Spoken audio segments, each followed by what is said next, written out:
Hola, ¿qué tal estáis, amigos? Ya estamos una semana más aquí con todos vosotros. Como siempre, como cada jueves, los de los misterios. Soy vuestro amigo y compañero Abel Rangel y hoy os voy a acompañar junto con Elisa Carbonell en la locución durante la próxima hora aproximadamente. Como siempre, encantados de teneros al otro lado, escuchando, y que sepáis que recibimos vuestros mensajes, tanto en las plataformas como a través de la dirección de correo electrónico del programa. La dirección es infoclavesdelmisterio@gmail.com. Ahí estaremos encantados de atenderos. Un saludo para tantos y tantos sitios desde donde nos escucháis, desde Perú, desde Ecuador, México, Venezuela y por supuesto desde aquí, desde España. Un saludo para todos. Vamos con el tema que nos trae hoy aquí, este jueves, con todos vosotros, un tema que nos va a llevar a las profundidades de una ciudad que en este caso va a ser Madrid, pero podría ser cualquier otra ciudad, también la vuestra. Así que vamos con una introducción y comenzamos.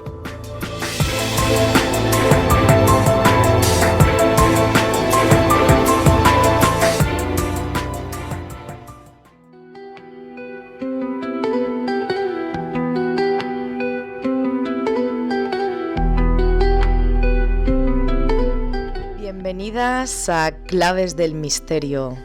Soy Elisa Carbonell y esta noche, desde Vallecas, vamos a hablaros del Metro de Madrid. Madrid es una ciudad que creemos conocer. Sus calles, sus plazas, edificios emblemáticos, ese bullicio constante de una capital que parece no detenerse jamás. Y si no, que nos lo digan este fin de semana, con la visita del Papa León XIV, conciertos de Bad Bunny y 1.800.000 personas más en la ciudad. No se detiene jamás. Pero existe otro Madrid, un Madrid oculto bajo nuestros pies. Cada día, millones de personas descienden a sus estaciones de metro sin imaginar que más allá de andenes y vagones se extiende un auténtico mundo subterráneo construido a lo largo de más de un siglo. Kilómetros de túneles, pasillos olvidados, accesos sellados, refugios de guerra y lugares donde el tiempo parece haberse detenido. Como ocurre en todos los lugares donde se acumulan décadas de historia, también se acumulan los secretos. Esta noche viajaremos a algunos de los rincones más inquietantes del Metro de Madrid. Conoceremos la historia de estaciones abandonadas que permanecieron décadas sumidas en la oscuridad mientras los trenes seguían atravesándolas. Descenderemos a espacios vinculados a la guerra civil, donde miles de personas buscaron refugio mientras la ciudad era bombardeada. Y nos adentraremos en relatos transmitidos durante generaciones por trabajadores que pasaron largas noches bajo tierra cuando los últimos viajeros ya se habían marchado. Hablaremos de sombras vistas en lugares donde no debería haber nadie, de pasos escuchados en túneles vacíos, cámaras de vigilancia que dejaron preguntas sin respuesta, pasajeros que parecen aparecer o desaparecer sin explicación clara. ¿Son simples leyendas, nacidas de la oscuridad, el cansancio y la sugestión? ¿O existe algo más en ese inmenso laberinto que se extiende bajo Madrid? Los túneles tienen memoria, guardan ecos de quienes los construyeron, de quienes trabajaron en ellos y de quienes, por alguna razón, jamás lograron abandonar del todo esos lugares. Esta noche vamos a bajar al subsuelo de la capital para explorar alguna de las historias más inquietantes asociadas al Metro de Madrid. Apagad las luces, poneos cómodos, porque nuestro viaje hacia las profundidades está a punto de comenzar.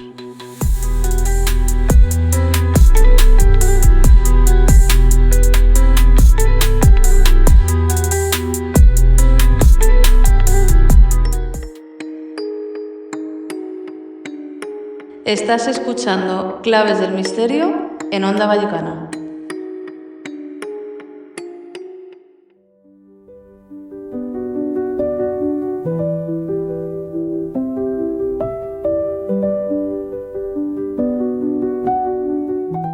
Hay ciudades, amigos, y con esto es con lo que quería empezar el programa de hoy, que esconden secretos en sus edificios, y también hay otras ciudades que los ocultan bajo tierra. Y lo que vamos a hablar hoy podría ser la ciudad de Madrid o podría ser cualquier otra. Incluso, como os he dicho antes, podría ser la vuestra. Porque millones de personas caminan cada día a lo largo y ancho de la superficie, sin sospechar nada y sin sospechar que bajo sus pies existe otro mundo. Existe un universo de túneles, de estaciones, algunas de ellas abandonadas con el paso del tiempo, algunos pasillos clausurados, refugios, historias oscuras y leyendas que han sobrevivido durante más de un siglo. Y el Metro de Madrid no es solamente un sistema de transporte, y por eso nos vamos a centrar hoy en este metro. El Metro de Madrid es también una ciudad subterránea. Es un metro inmenso con más de 300 estaciones. También tiene más de 200 kilómetros de túneles. Lo utilizan millones de pasajeros al año. Y tiene también, si nos remontamos un poco a su historia, está marcado por accidentes. Por guerras, por túneles que se utilizaron como búnker, suicidios, desapariciones. Y también fenómenos extraños y testimonios, bueno, digamos que difíciles de explicar. Su inauguración, ¿cuándo sucedió? Pues sucedió en 1919, cuando el metro madrileño, a partir de ese momento empezó a ser escenario de algunos sucesos que todavía hoy generan preguntas. Había trabajadores que aseguraban haber escuchado voces en los túneles, conductores que vieron figuras desaparecer frente al tren, algunas estaciones malditas, sombras captadas por las cámaras de seguridad. Y también, amigos, lugares clausurados al público donde el tiempo parece que se ha detenido. Yo tuve la ocasión de estar en una de esas estaciones abandonadas y es completamente impresionante. Es difícil entrar, pero cuando consigues entrar parece que el tiempo no hubiese pasado. Esta, de hecho, se había quedado en los años 50, 60. Así que nada, amigos, esta noche, en Claves del Misterio, vamos a descender al subsuelo de Madrid y vamos a recorrer túneles olvidados. Vamos a entrar en estaciones fantasma y vamos a ver con vosotros estos casos reales. Porque quizás, mientras escuchas este programa, un tren esté atravesando ahora mismo un túnel completamente vacío y quizás en uno de esos vagones viaje alguien que nunca debió de estar allí.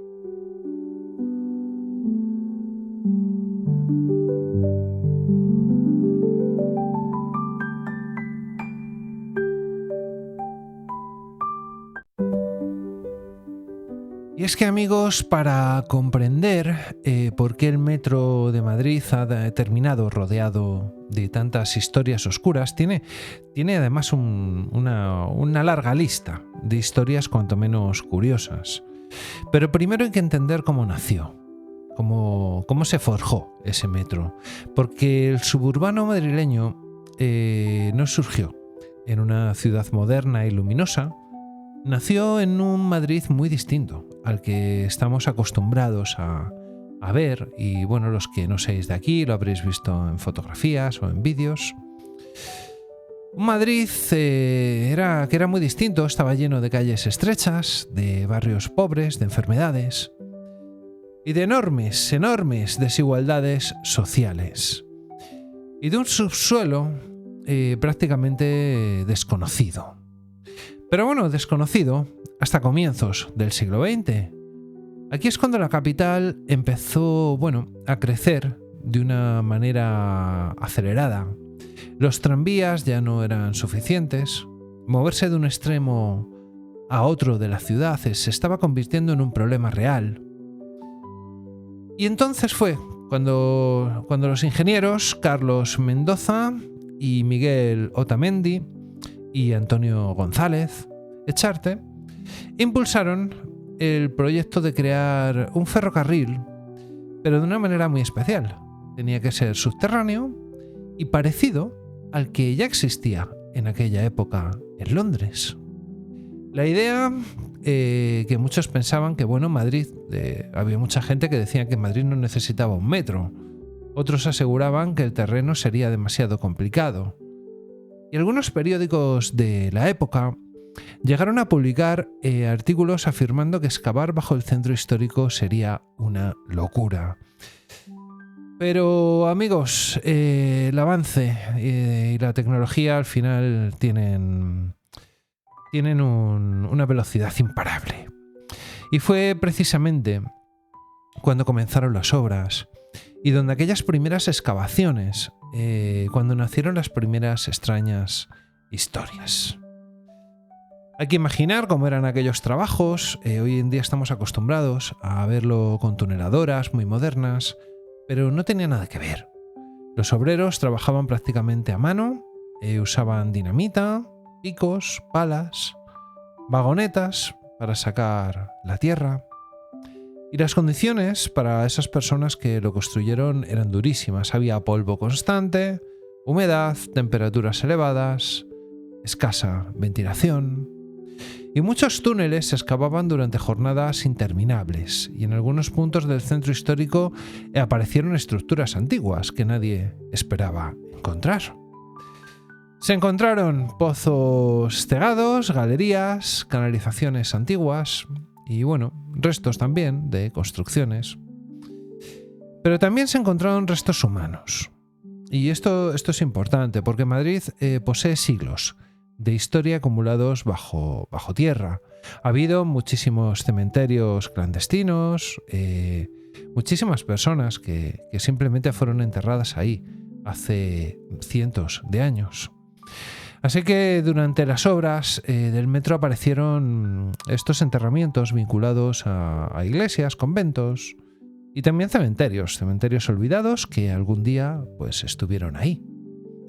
Y en algunas zonas, especialmente cerca del casco histórico, los obreros llegaron a trabajar literalmente bajo antiguos lugares de sepultura. Tenían que pasar por debajo de antiguos cementerios. Esto, amigos, es lo que nos trae la arqueología urbana. Pero para muchos trabajadores de principio del siglo XX aquello resultaba profundamente inquietante.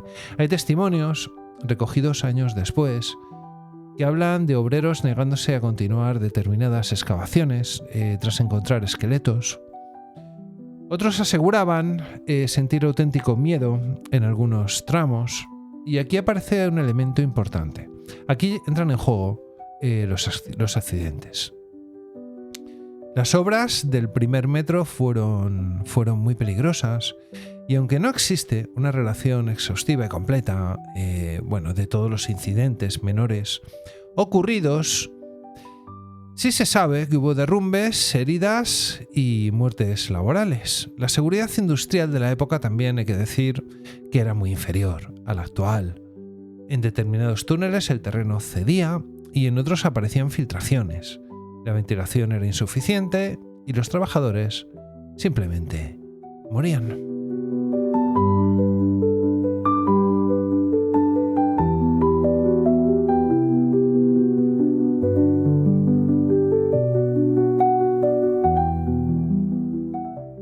Y es aquí, amigos, cuando algunos obreros, si cogemos un poco los testimonios que han llegado hasta el día de hoy, algunos obreros relataban golpes que se escuchaban al otro lado de las paredes recién excavadas, herramientas de los propios obreros que desaparecían, las dejaban, se daban la vuelta y ya no estaban. También hablaban de sombras vistas al final de las galerías, todavía sin iluminación estable. Y naturalmente hoy podemos, buscar explicaciones racionales. El cansancio extremo, la oscuridad, la fatiga visual, el miedo psicológico provocado por trabajar bajo tierra. Pero lo interesante es que muchos relatos coinciden en detalles concretos. Por ejemplo, varios testimonios hablan de la sensación constante de escuchar pasos cuando no hay nadie cerca. Y hay un detalle fascinante relacionado también con la acústica. Y es que los túneles recién construidos producían ecos extrañísimos. Un golpe metálico podía recorrer cientos de metros y una conversación lejana parecía escucharse justo detrás. Las peculiaridades del sonido. Los trabajadores de aquella época no estaban acostumbrados a este entorno. Para ellos era extraño. Muchos de ellos era la primera vez que trabajaban en algo parecido. Era, como entrar en otro mundo. De hecho, algunos cronistas describieron las primeras visitas al metro como una experiencia prácticamente fantasmal. Madrid no tenía tradición subterránea comparable con otras capitales europeas. Y la idea de viajar bajo tierra generaba simplemente fascinación. Pero también algo de miedo. Cuando el rey Alfonso XIII inauguró oficialmente el Metro de Madrid el 17 de octubre de 1919, miles de personas acudieron simplemente a contemplar aquel milagro moderno. Sin embargo, ya fue desde el principio cuando empezaron a circular los rumores. Los rumores sobre estos trabajadores muertos en las excavaciones, sobre los túneles malditos y sobre zonas donde ocurrían demasiados accidentes. Y aquí aparece otro elemento fundamental en la construcción del mito, de este mito, porque al final no deja de ser un mito. Es que el metro nunca duerme. Incluso en sus primeras décadas había empleados trabajando de madrugada. Había operarios, electricistas, mantenimiento, vigilantes, personas que pasaban horas completamente solas bajo la tierra. Y muchos de ellos comenzaron a contar experiencias difíciles de explicar. Un antiguo trabajador relató años después que durante labores nocturnas en los túneles iniciales del metro escuchaba golpes acompasados, como si alguien caminara detrás de él, como si fuesen unas pisadas que te acompañan. Y cada vez que se giraba, el túnel estaba vacío. Otro trabajador aseguró haber visto una figura humana inmóvil al fondo de la galería. Pensó que era un compañero, pero cuando se acercó, la figura ya se había desvanecido y no había nadie. Pues bien, estas historias jamás fueron recogidas oficialmente por Metro de Madrid, pertenecen a la tradición, oral del suburbano. Y eso es precisamente lo que las hace más interesantes, porque, sobreviven gracias a los trabajadores. Eso sí, los más veteranos cuentan a los nuevos que hay túneles que tienen mala fama, que hay estaciones que generan más incomodidad y que hay zonas que es mejor evitar durante los turnos nocturnos.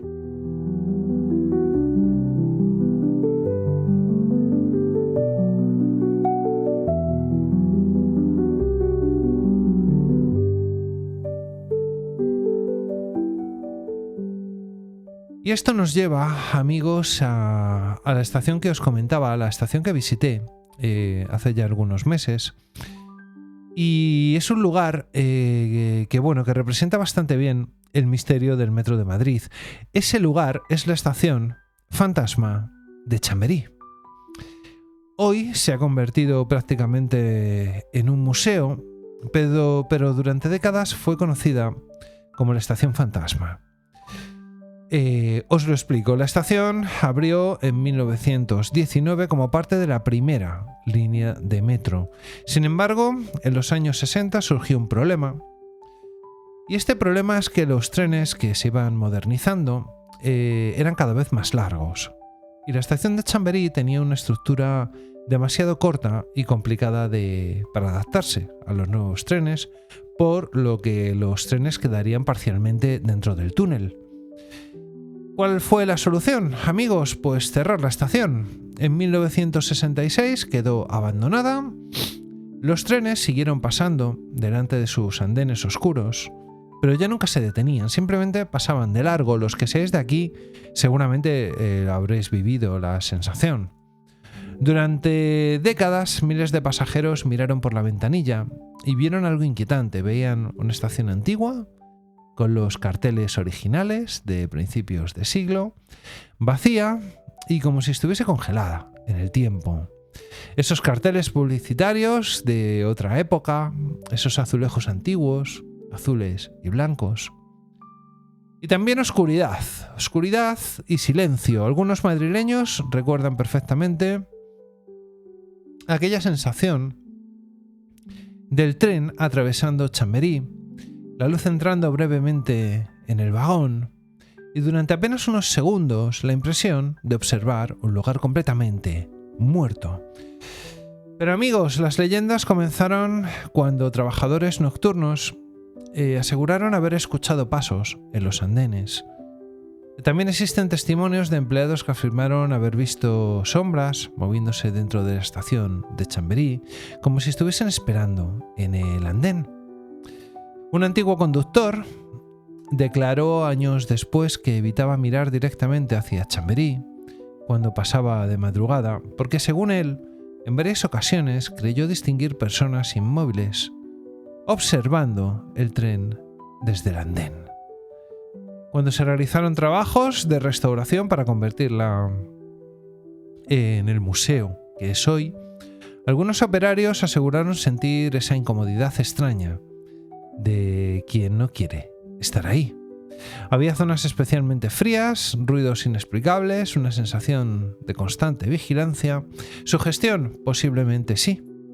Pero Chamberí continúa siendo uno de los lugares más inquietantes de Madrid. Si tenéis la oportunidad, todavía se realizan visitas guiadas y se pueden reservar sin ningún problema.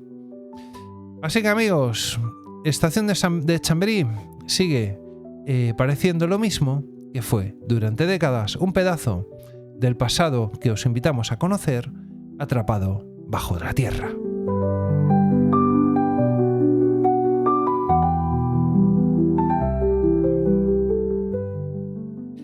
Y amigos, si hay un capítulo oscuro en la historia subterránea de Madrid, está directamente ligado a la guerra civil, esa terrible guerra civil que asoló la ciudad, y a la forma en la que la ciudad tuvo que adaptarse para sobrevivir bajo los bombardeos.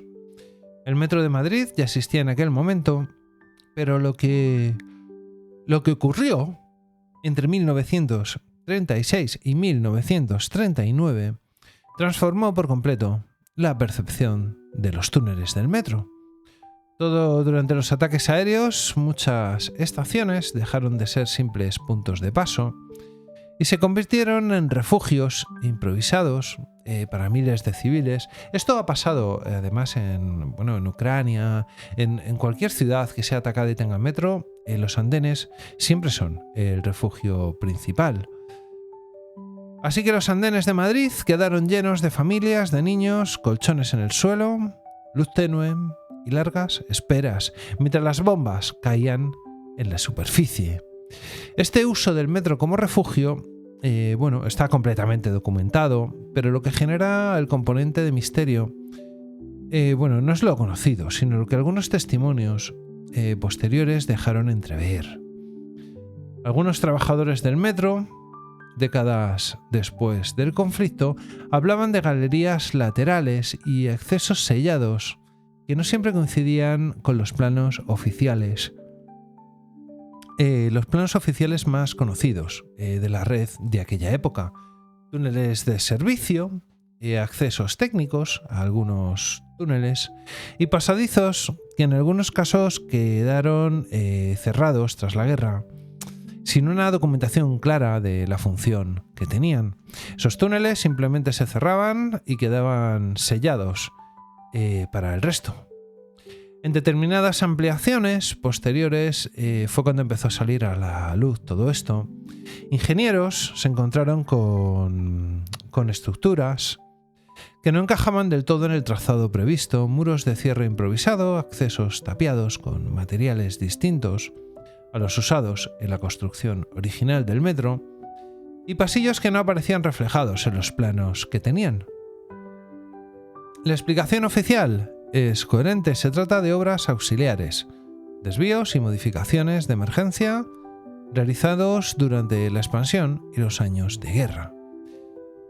El metro de una ciudad en conflicto cambia constantemente y parte de su infraestructura fue adaptada de forma rápida y poco ordenada.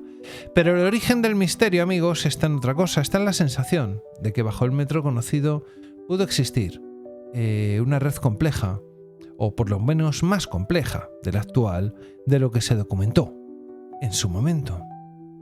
A esto se le suma el elemento recurrente de los relatos de trabajadores nocturnos que describían esa percepción de zonas donde el eco cambia de forma extraña o donde el sonido de los trenes parece venir de galerías que ya no están en uso.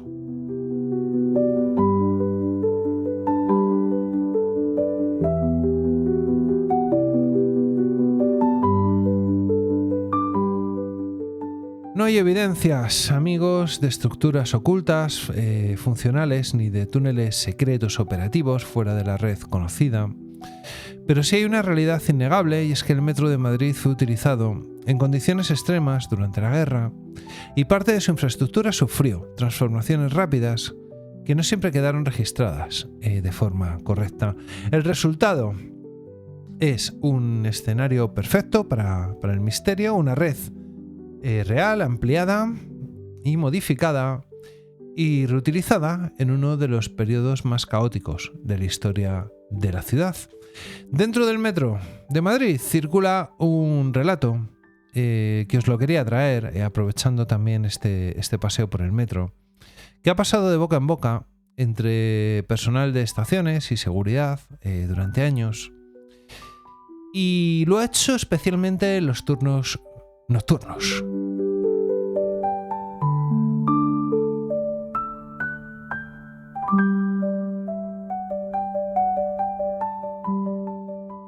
Pues bien, esto ocurre en la estación de Tirso de Molina.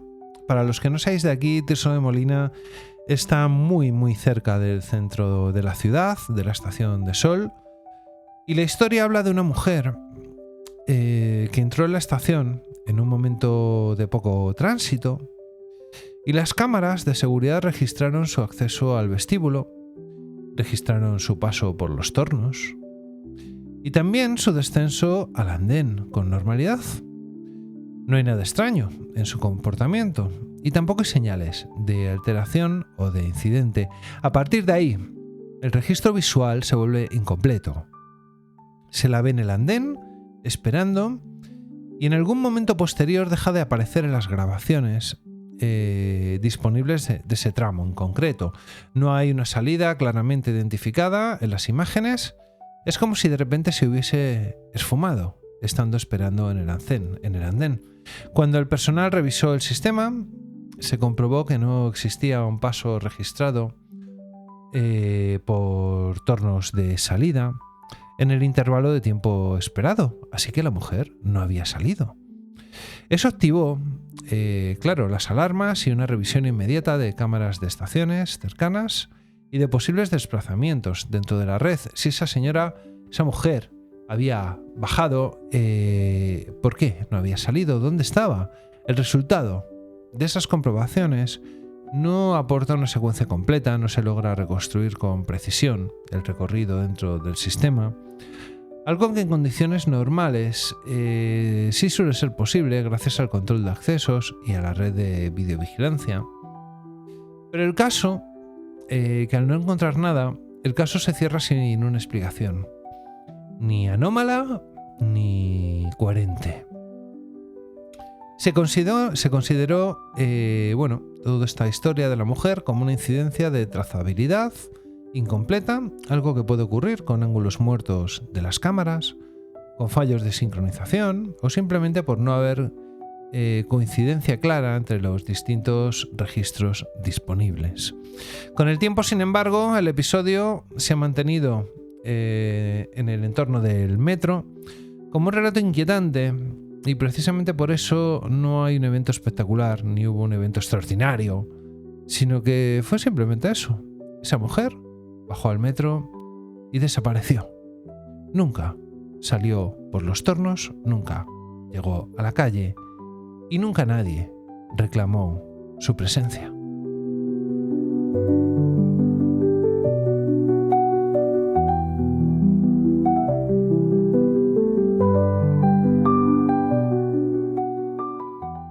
El siguiente caso que os traemos, también contado pues por trabajadores, por personal de metro, contaban que un pasajero iba sentado en uno de los extremos del vagón, había silencio, y además ese silencio típico de los túneles largos, ¿no? Solamente roto por el traqueteo del tren. Y en una estación intermedia sube otro hombre al vagón, y no hay nada especialmente extraño en él. Viste normal, se sienta cerca, a unos metros, sin interacción inmediata. Pero el primer pasajero, el que ya estaba dentro del tren, apenas le presta atención. El tren continuó su trayecto y en algún punto del trayecto el segundo hombre se levantó y sin motivo aparente se sentó justo al lado del primero. No dijo nada, tampoco estableció contacto visual y el primer pasajero lo percibe como algo incómodo, pero normal en un trayecto de metro. Alguien que busca compañía o simplemente cambia de sitio. Sin embargo, hay un detalle que después recordará como extraño: la temperatura. Él hablaba de una sensación de frío leve, localizaba y que no encajaba con la del resto del vagón. Es como si el frío lo desprendiese esta segunda persona. Pues bien, amigos, cuando el vagón queda casi vacío y el personal de limpieza y de vigilancia entra en el tren, en la siguiente parada de maniobras, ese segundo hombre ya no está. Y como en el caso anterior, no hay registro claro de su bajada en ninguna estación inmediata, no hay interacción con el flujo habitual de pasajeros y no hay forma de reconstruir exactamente en qué momento abandonó el vagón. La explicación racional sería sencilla: un pasajero, que bajó en una estación sin ser observado. Pero el relato, tal y como lo cuentan algunos trabajadores, no termina ahí. Porque en algunas versiones, lo que hace que la historia se mantenga viva y siga contándose por el resto de trabajadores es lo que dijo el primer pasajero al ser preguntado y entrevistado después, que en ningún momento vio al hombre levantarse, eso dijo, ni moverse con normalidad como el resto de pasajeros. Solamente recuerda que estaba sentado a su lado y luego simplemente ya no estaba.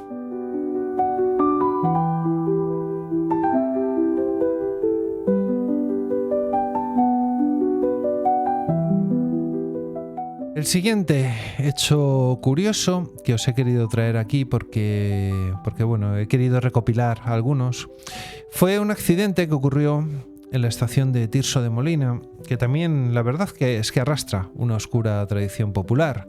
Durante la construcción del metro, como os he comentado antes, a comienzos del siglo XX, aparecieron restos humanos pertenecientes al antiguo convento de la Merced y antiguos cementerios que habían ocupado la zona siglos atrás. Se encontraron osarios completos, numerosos esqueletos, y aquello, digamos que alimentó todo tipo de rumores que con el paso de los años comenzaron a surgir historias sobre las apariciones de gente en los túneles.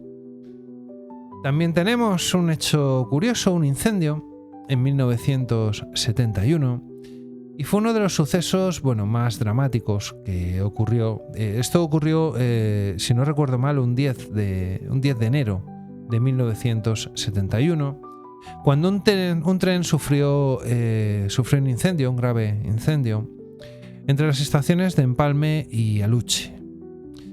El humo que invadió los túneles y provocó escenas de auténtico pánico entre los viajeros, y algunas consecuencias no alcanzaron la magnitud de otros desastres ferroviarios, pero marcó profundamente a quienes lo vivieron y demostró riesgos que todavía podían existir. Y la última historia que os traigo es sin duda una de las más curiosas. Es la llamada historia de la niña del andén. Pertenece, al folclore del metro de Madrid. Y aunque no existe una confirmación oficial de que ocurriera, pero durante años circuló entre trabajadores y aficionados al misterio. Lo que lo hace especialmente perturbador a este relato es que, a diferencia de otras historias, sucede en un lugar cotidiano. Y la versión más conocida, sitúa los hechos en una noche cualquiera, poco antes del cierre del servicio, cuando un maquinista avanzaba por un tramo relativamente despejado de la línea, cuando observó algo inesperado a varios metros de distancia. Entre la oscuridad del túnel y la iluminación artificial de las vías distinguió la figura de una niña. Estaba sola, vestía ropa clara y caminaba lentamente por la zona de las vías de espaldas al tren. Durante una fracción de segundo, el conductor creyó que se trataba de una persona real que había caído accidentalmente al túnel.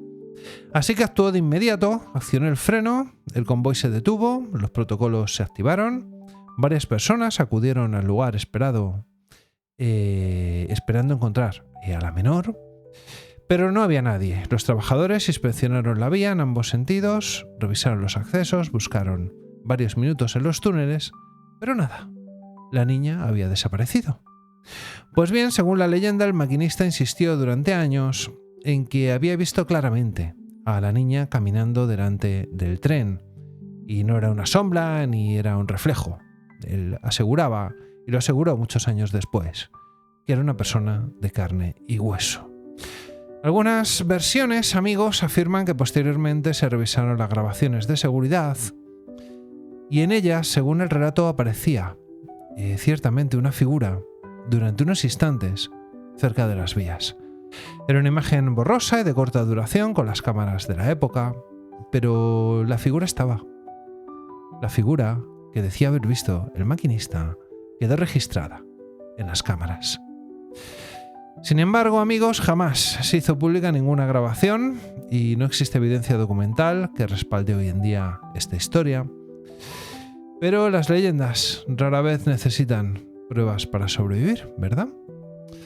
Incluso hubo algunos que aseguraron que la menor levantaba la cabeza justo antes de desaparecer, mostrando un rostro inexpresivo y una mirada extraña, una mirada fijamente extraña. Así que supuestamente algunos detalles fueron añadidos con el tiempo, como ocurre en toda leyenda urbana.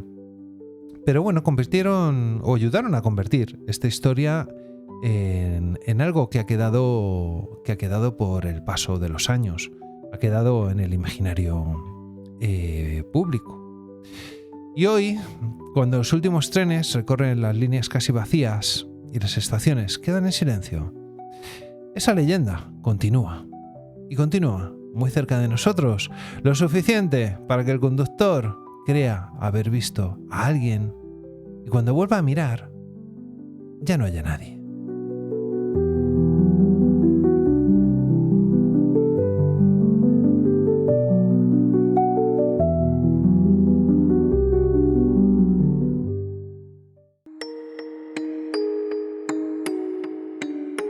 Estás escuchando Claves del Misterio en Onda Vallecana.